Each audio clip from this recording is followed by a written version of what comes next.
Here we are at the junction with the High Street, heading north, George Street on our left and Duke Street on our right. In this picture, taken sometime around the end of the 19th century, we can see all the essential features of this area. We can see rundown building, a loan office and pawnbrokers on the left, a shop selling the essential oil needed for oil lamps in the housing on the right. We can see men, women and children going about their business. On the left, a woman so poor that she's got no shoes, buying something from a woman selling something off a street cart. Don't know what, but there's a barrel, so maybe it's something liquid. And just out of sight, at the top of the High Street, is the cathedral.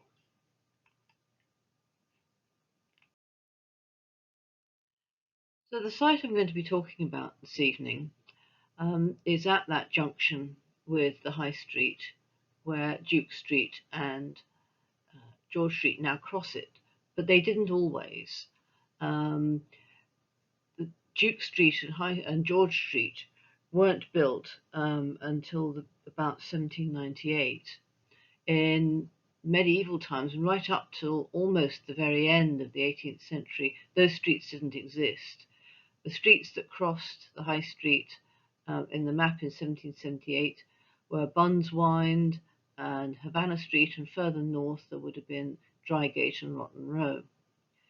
But by the end of the 19th century, the street layout that we know today was in place, and this lovely extract from the amazing Panorama of Glasgow by Sulman, produced in 1864, shows the triangle of streets that I'm interested in today. So going from left to right, we can see Duke Street. Going diagonally upwards, we can see the High Street, and we can see Burrells Lane coming down from the High Street to Duke Street. Now, Sulman took some liberties with his perspectives, and the streets are much wider in his drawings than they are in real life. And I think this was to allow him to be able to show off the drawings he was doing of the buildings on either side of a given street. Again, that junction, what you might call a gushet at the corner of High Street and Duke Street. These are the buildings in the late 19th century, because those photos at the bottom where you can see part of that corner being demolished, those were from 1902. In 1902, the Glasgow City Improvement Trust got permission to fund the demolition and redevelopment of this whole area to get rid of some truly disgusting slums and rebuild them with the buildings that we still have today.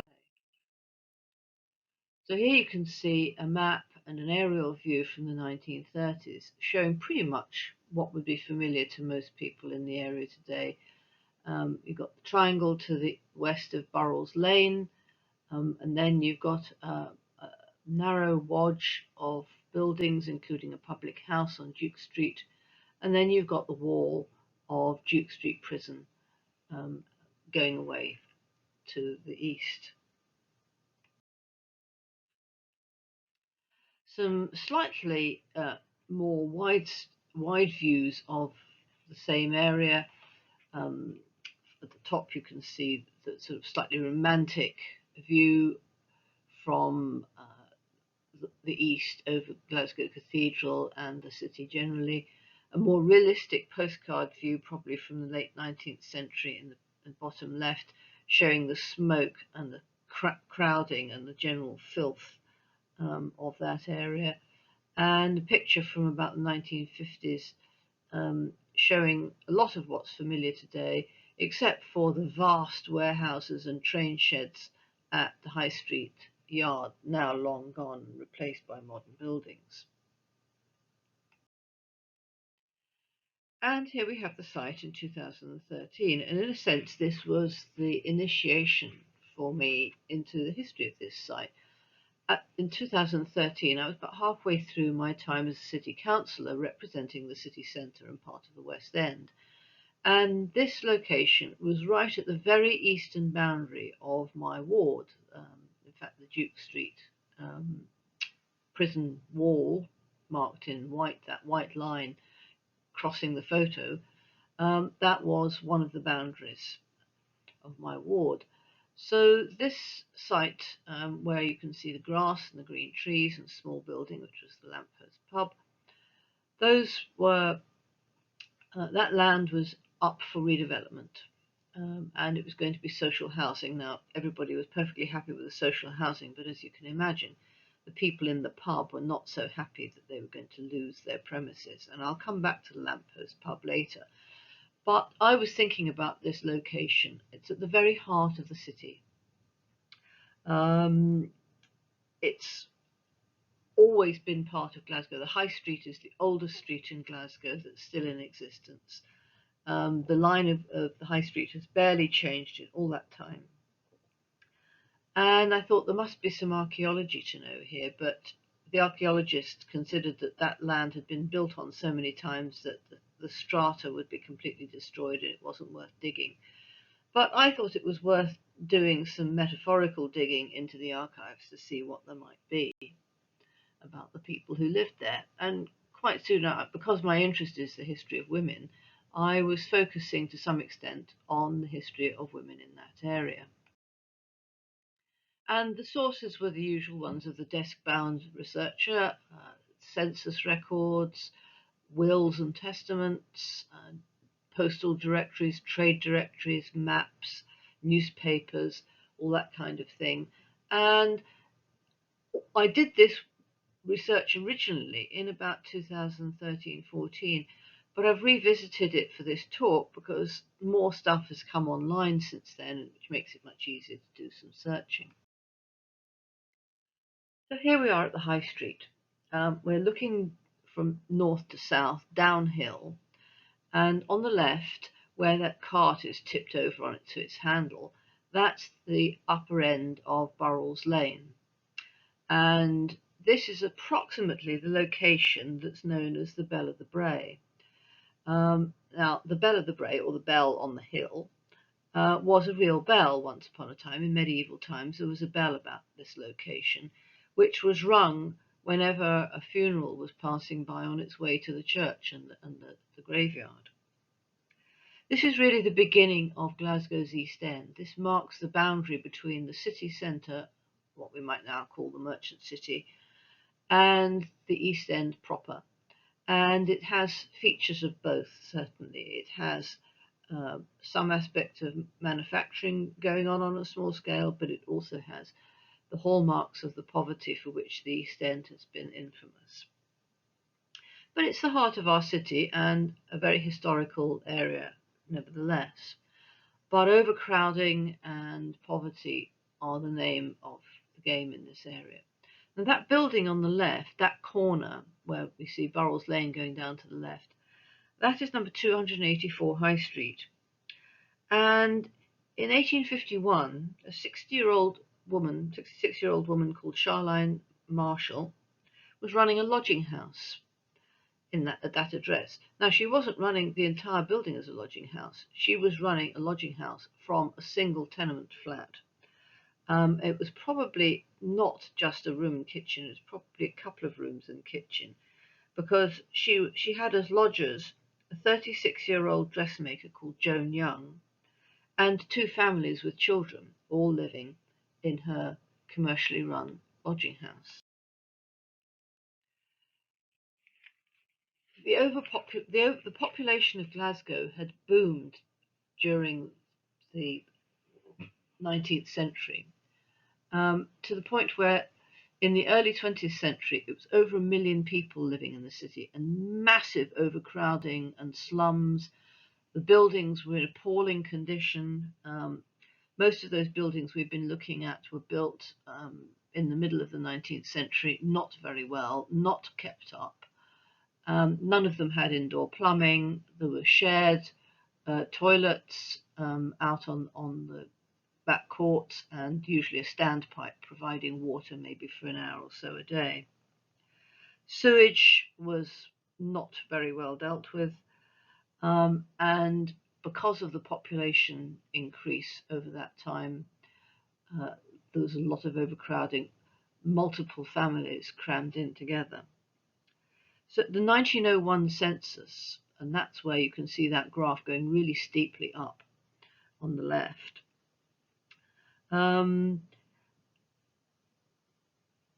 That triangle of roads from the Duke Street, High Street, Burrells Lane, and up as far as the prison wall of Duke Street Prison, that triangle was housing 500 people, 239 women, and about 190 men. At number 250 High Street, that's the one on the corner, the gushet that we saw at the beginning, there were 38 separate households, that's 38 flats, almost certainly single room and kitchen. And those 38 households were accommodating 144 people on one close. Today, that same address has 6 flats and is probably accommodating between 6 and 18 people in total in the same volume of building. New building, but the same space. So from 144 people in one address down to between 6 and 18.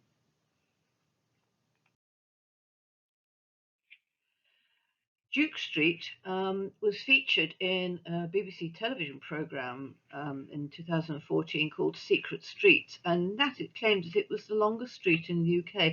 I don't think this can be true because it's only 1.7 miles long from number 1, which is where it crosses the High Street, to number 1356 in the East End.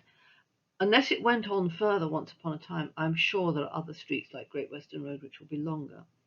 But in this part, in this photo, we're looking at the very beginning of Duke Street, at its westernmost extent, just before the High Street. The very edge of a building you can see on the left with strips of stone, that is a pub. We'll come back to the pub. But you can see a short row of shops, a general provision shop, a newsagent and something else, and soot-stained tenement buildings not looking great. This picture was taken in the 1960s. The Burrells Lane is this lane that runs from Duke Street quite steeply up to the High Street, because the High Street itself is going up pretty steeply at that point. Pretty narrow, but it's got some really great history. In some ways, Burrells Lane has the best history of this little patch of land. It's named after Daniel Burrell. In 1738, the council was desperate to improve the cultural standing of the city and also to bring more middle-class people to live in the city, a theme that continues even to this day. And one of the things they felt the city lacked was a cultural life. And they persuaded Daniel to come and set up a hall, an entertainment hall, and give dancing classes. And he was paid out of the public purse. He was paid £20 a year to do this. Now, we only ever hear about Daniel Burrell, but he was married to Catherine. And given that the council stipulated, in order to pacify the Presbyterian church of the time, that male and female students of dancing could not be taught together, but had to be taught in strictly separated sessions, I can imagine that probably Catherine was helping Daniel with this, because as you all know, it's really hard if you are a man and have learnt the men's step in a given dance to then have to pretend to do the women's steps. So my guess is that probably Daniel and Catherine did this work together. It was still quite controversial because the Presbyterian Church was not keen on music and dancing generally, but these classes went on until about 1752, when the hall was demolished.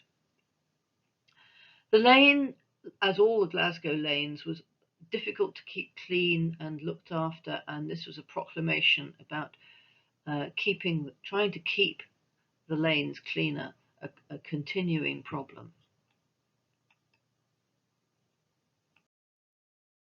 I mentioned the Lamppost Bar, which is at the corner of Burrells Lane and Duke Street. It originally had quite reasonable stonework, but now but later it was all covered up with harling. And these pictures are from the last days of the Lamppost Bar, because in 2013 it was clearly under threat. And that's how I came into thinking about this site, was because the license holder of the bar got in touch and said that she was very concerned that she was going to lose her business. Her clientele, which was very loyal, came in every day. These are largely an older population of male drinkers from the nearby flats, mostly not very well off. They would come in and have 2 or 3 pints and sit there all day gossiping to each other. And she was quite motherly towards them. She would provide free soup and bread in the middle of the day for these old boys. So I went to visit, and there's a photo of the actual lamppost in the bar. I, as a counsellor, failed, I suppose, in that I didn't manage to save the bar, and they moved to a small bar underneath the Salt Market Bridge.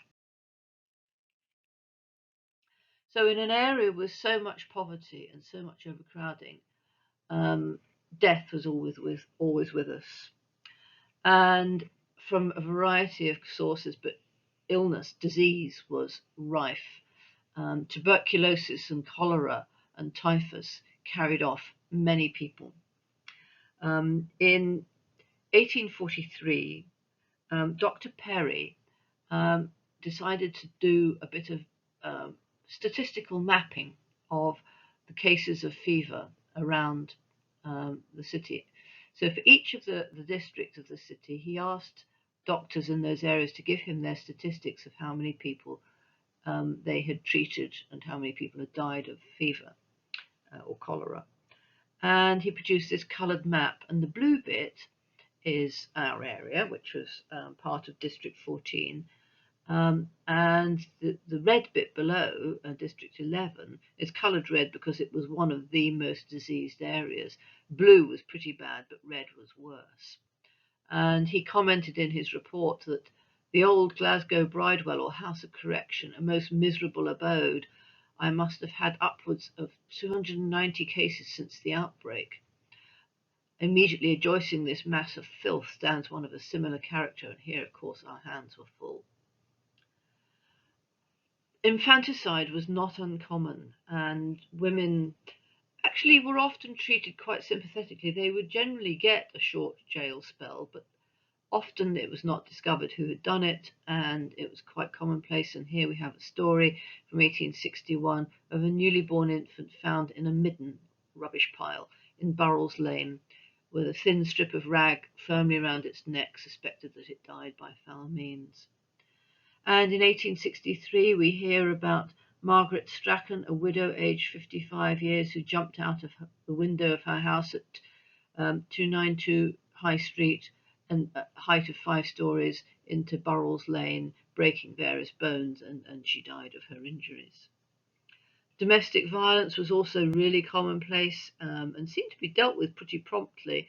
So this man, Gerald Crawley, was put in prison for 30 days for assaulting his wife in their home in Burrell's Lane by striking her with his fists. The title of my talk, From Brides to the Bridewell, and I've already mentioned the Bridewell briefly. So this is where the brides come in. At the junction of Duke Street and High Street used to be the District Registry Office. That building there, which is the one that is still there now, the ground floor, which was recently a lawyer's, is now empty, was the District Registry Office for the Denniston district.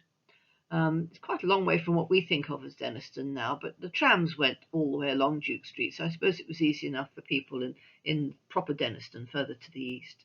This building was built in 1903 and has these lovely terracotta decorations, advertising that it was built by the Glasgow City Improvement Trust.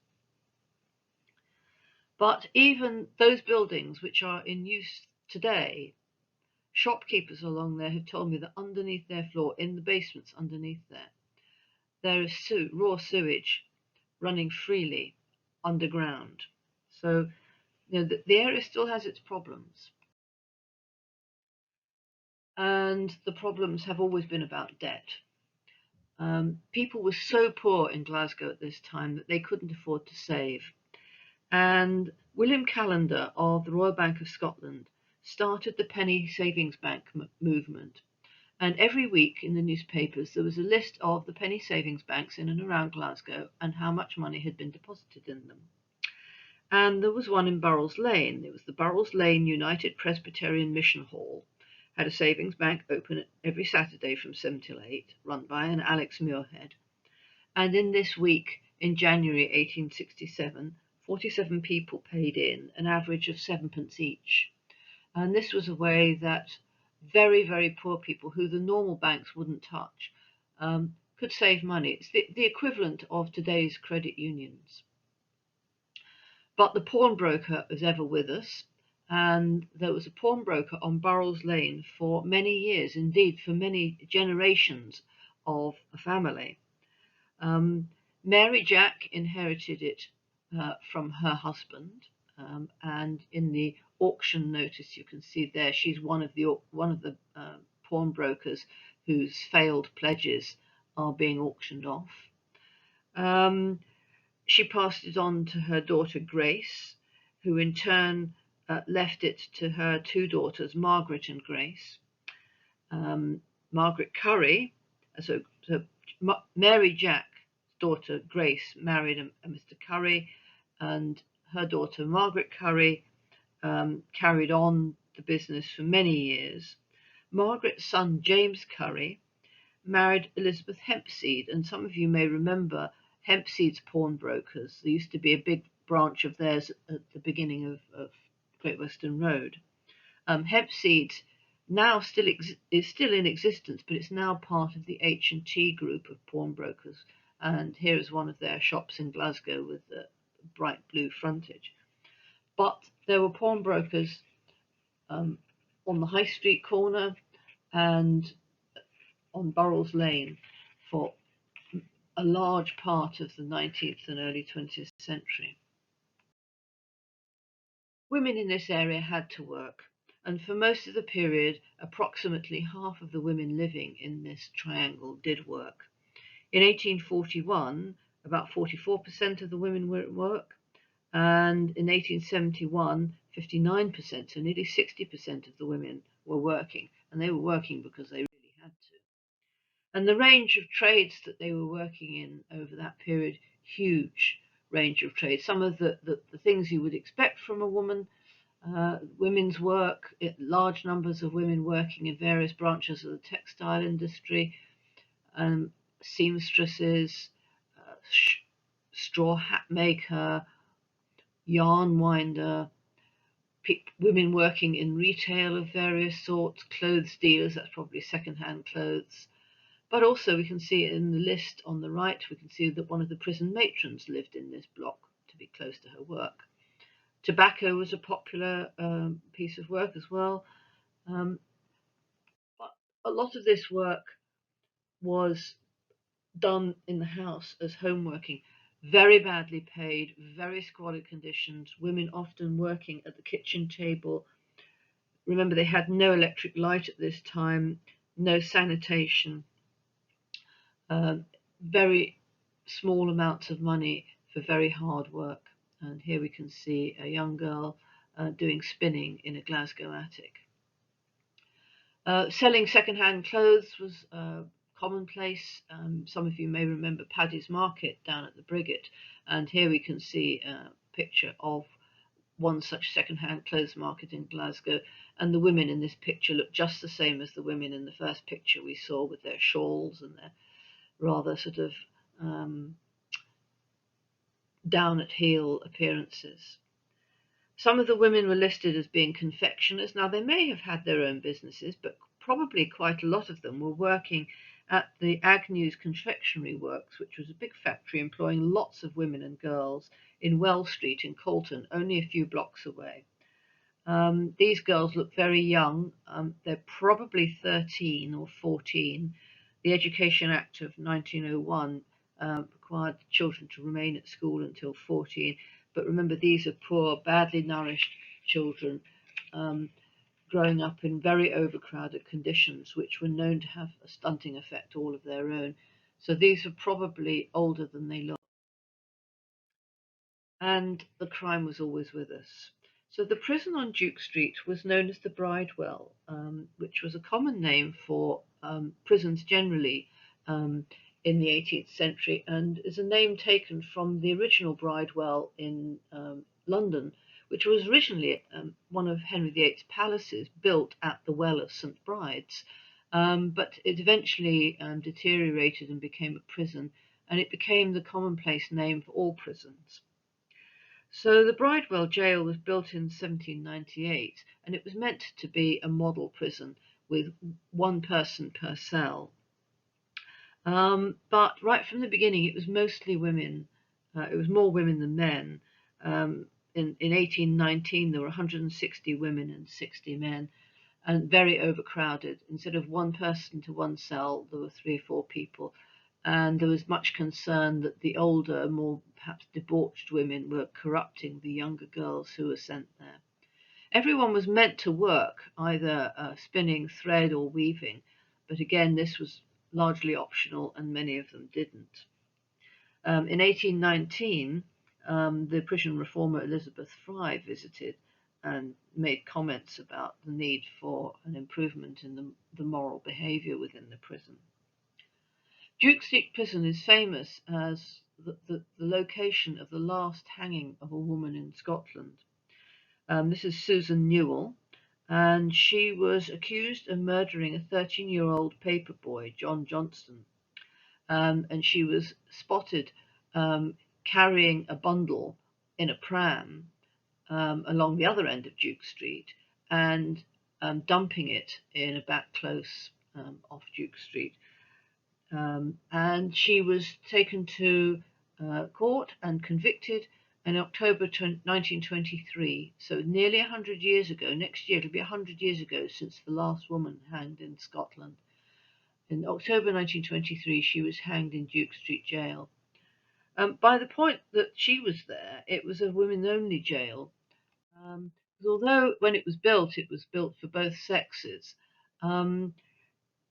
In 1882, the Barlini was built and the men were moved out, and it became a women-only jail. But it was used for all the hangings, so for men and women were hanged at Duke Street Jail rather than at Barlini.